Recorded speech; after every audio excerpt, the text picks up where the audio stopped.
So we talked about frames already, but let's take a deeper dive. Let's look at this in terms of personality and organizations.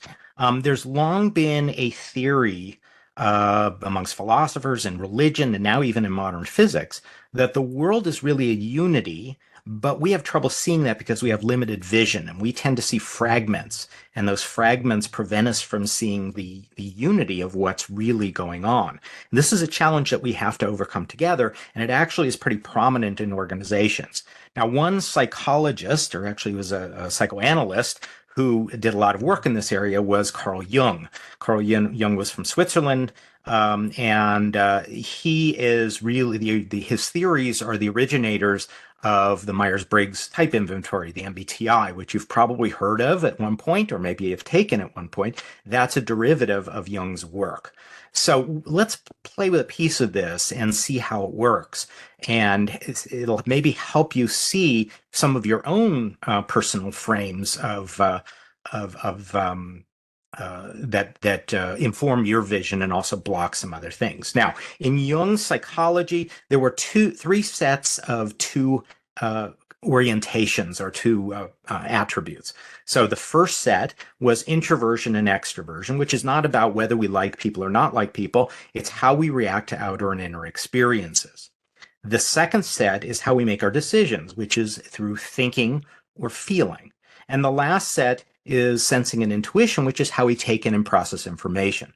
What we're going to do is we're going to focus on the first two, just so you can kind of see how this works and get an idea of how it affects how we see things. So let's look at introversion and extroversion. Introversion, when you see people who are introverted, they tend to be more quiet, observant, thoughtful, intimate, reserved, more cautious, more reflective, more about deep thinking, more about inward focus. Extroverts are the opposite. They tend to be talkative and involved and gregarious and flamboyant, outspoken, bold, more action-oriented, more about breadth and depth, more about outward focus than inward focus. See if you can kind of see that in yourself, which one of those you have a tendency toward. Now, for the rational function or how we make decisions, it could be either thinking or feeling. We can either think through the decision, which means we focus on the task. That will make us more formal, detached, competitive, impersonal, objective, or correct. Or we can use our feeling to determine things that we focus on the relationship, which will tend to make us more informal and considerate and caring and personal, involved and accommodating. So again, think through that for yourself as well.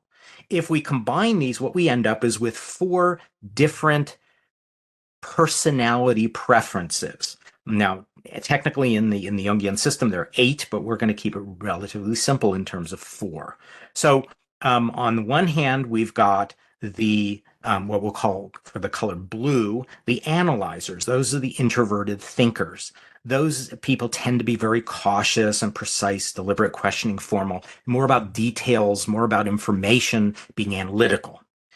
The extroverted thinkers, which we'll indicate with a red, those tend to be the action-oriented doers. So they tend to be competitive and demanding and determined, strong-willed and purposeful. The yellow, which are the extroverted feelers, those are the collaborators. Those are the people that focus on meaning and doing things together. So they tend to be sociable and dynamic, demonstrative, enthusiastic, and persuasive. And then the introverted feelers, we'll call those the carers. That's the green. So they tend to be very caring and encouraging and sharing and patient and relaxed, very much about values, very much about fairness. So they're really concerned about others and how we treat others. So we have these 4 different lenses by which we look at things. And each one of these perspectives colors how we see things as important. So, for example, some people who have a tendency to prefer that analytical blue, they tend to look at quality, they tend to look at efficiencies, they look to measure and quantities of things and how important the details are. While somebody who prefers the yellow energy, the more collaborator, they tend to think more about culture and doing things together and being spontaneous and having some fun. And you can see that these are very, very different. Now, we will tend to use more than one of these different lenses. Most of us will use 2 or 3 lenses, but there's always going to be at least one that we feel very uncomfortable with, and we either avoid, or we don't do very well, or we tend to ignore. And that's where we run into problems. Now, a second theory it was built for organizational frames. So this comes from Bowman and Deal, 2 authors, and you can see actually from the graphic that they are aligned with these other psychological frames that I just presented to you. So on the left, we've got the psychological frames that I just talked about, and on the right, we've got Bowman and Deal's organizational frames. So the analytical is parallel to the structural concerns for an organization. The action orientation, assertive red aligns with the political frame in Bowman and Deal. The social meaning oriented collaborative frame, personality wise, is aligned with the symbolic frame, or about meaning and culture. And the caring and values oriented frame aligns with what they call the human resources frame. I like to call it the personal frame, which is the frame that focuses on individual needs.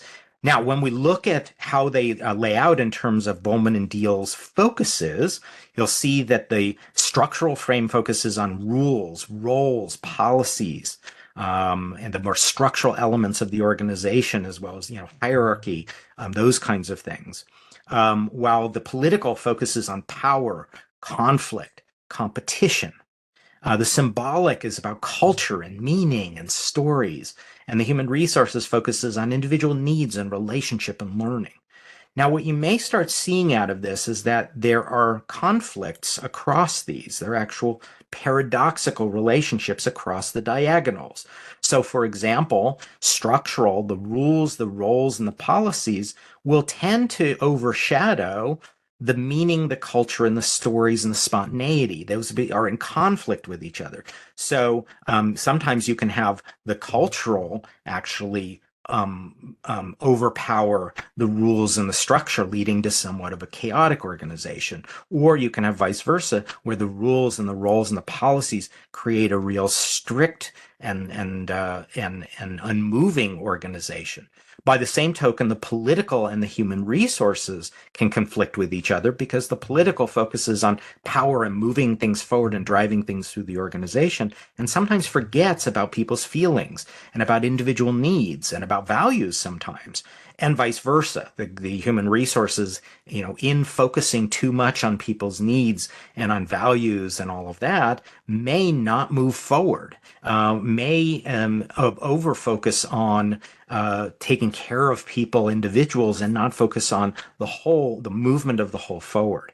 So this is the source of some of these paradoxes that we will be looking at. And you can see that they come from both the personality frame, and then we overlay it in terms of the organizational frame as well.